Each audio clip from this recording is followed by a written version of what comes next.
Hello, it's Book Quote Wednesday and the word is question. Today I'm reading from HMS Barabbas, the first in the further adventures of Jim Hawkins.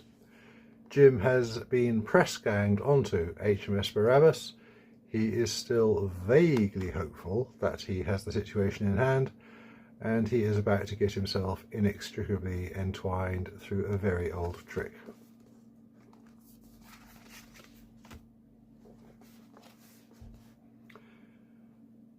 Malachi Hands did not believe in God, no sign of him, or luck, a man makes his own. But as he feasted his eyes on the glowering young man who had somehow fallen foul of his first officer, he briefly considered reconsidering his views. Jim Hawkins stood shuffling his feet before him in the centre of the great cabin. On the other side of the thin wooden partition was the gun deck, where the ship's 32 cannon crouched in rows like dark iron bulldogs ready to slip the leash. But here the floor was tiled, the wooden walls were painted white, and the table and chairs were elegantly carved. The windows that stretched across the stern from one side to the other filled the cabin with light. Apart from the solid trunk of the mizzenmast that came through the ceiling and disappeared into the floor, it could almost have been a smart room in the small cottage back on land. It could easily give a newcomer the illusion of being a place of civilized refuge, where unpleasant matters such as illegal impressment could be discussed like gentlemen. Yet this was still the cabin of a warship. Cannon were poised on either side of the deck, and here, too, waiting against gun ports that stood open for ventilation like all the others.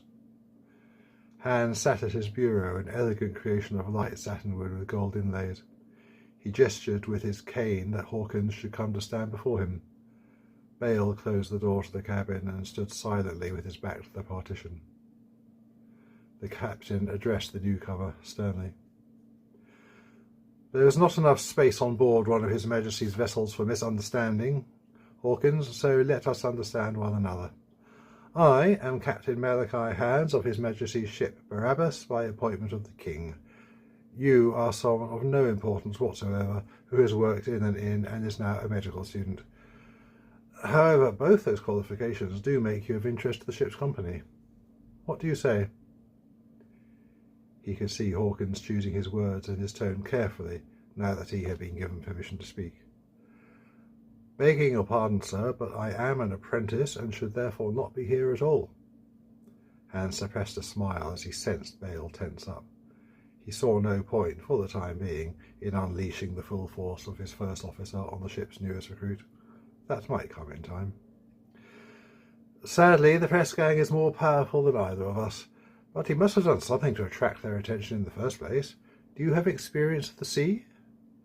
To his delight, Hawkins now seemed to hesitate, as if running over his words in advance to check that they would sound right.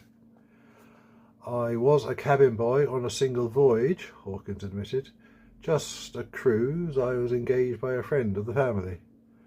"Just a cruise? How exciting that must have been for a young boy," Hans enthused. Hawkins did not rise to the bait beyond a shrug of assent. "So the press gang took you on the strength of your single cruise. They doubtless had a quota to fulfill. You told your tale to the recruiting officer?" "Yes, sir, and I said I could be vouched for by a Mrs. Hans quickly brushed it aside. "Then rest assured he will have contacted the good lady, and if your story holds, then within a matter of days, 2, 3, 4 at the most, you will be a free man again. But if I were to take your story at its face value and turn you loose on the shore here and now, I could just be played for a fool, could I not?" He leaned forward and lowered his voice as though he was sharing a confidence. Hawkins leaned forward too, drawn in. "The Navy is a machine, Hawkins, and we are all its slaves. Be patient, remain on board in the meantime, and who knows, you may learn something. Well?" He studied the young man's face. He could picture wheels turning inside the head. Hawkins was thinking. 4 days was still 4 more than he would have wanted, but 4 days at the most, sir? At the most extreme. Hans saw the last barrier give way. The ship's newest recruit accepted his fate, at least for the next 96 hours. "What would you have of me, sir?" Hans smiled. "You are not badly spoken. Are you educated? Can you read and write?" I was well brought up, sir. I know my letters. Hans nodded, deliberately sceptical, and pulled a sheet of paper and a pen across the lid of the bureau. He dipped the nib into the inkwell and handed the pen over. Prove it to me. Write your full name. And so the young man wrote James Hawkins in a neat, methodical copperplate, the nib scratching on the paper. Hans raised one eyebrow half an inch. I stand convinced. Very well. He moved the paper to one side so that he could take another sheet and scribble out a note. What do you think of smugglers, Hawkins? The question took the young man aback. I've never met any smugglers, sir. Bale snorted. Hans reproved his first officer with a raised eyebrow. A wise answer. HMS Barabbas patrols the Atlantic for them. Great Britain owns a number of properties in North America and in the Caribbean. Goods and money circulate across the oceans between the mother country and the outposts of its empire. Where there is trade, there is tax. Where there is tax, there are smugglers trying to avoid it. That is why Barabbas is here. Does that excite you, Hawkins? It sounds a worthy cause, sir. Another wise answer. Now to business. We have on board an exemplar of the Aesculapian arts, a superlative sawbones of the first water. Hawkins looked blank and Hans translated.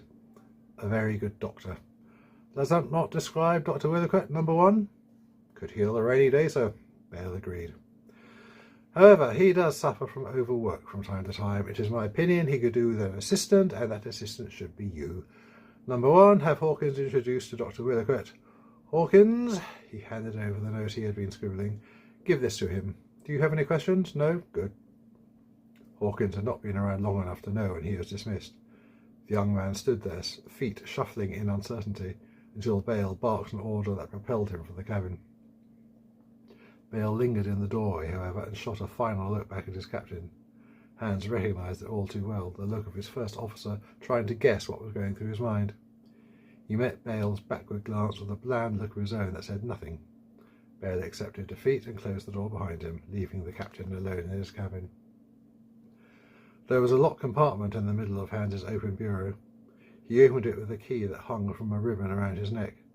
Then he took the signed sheet of paper and studied it. The ink had dried. One corner of his mouth twisted in a slight smile. He folded it twice and tapped it thoughtfully against his palm, then slid it into the compartment. It nestled there against a slim, leather-bound volume. 2 words were stamped in gold leaf on the spine, one above the other. The daylight that filled the cabin made it far enough into the bureau compartment to cause the lettering of the second word to gleam. Island. I've never met any smugglers, sir, he murmured.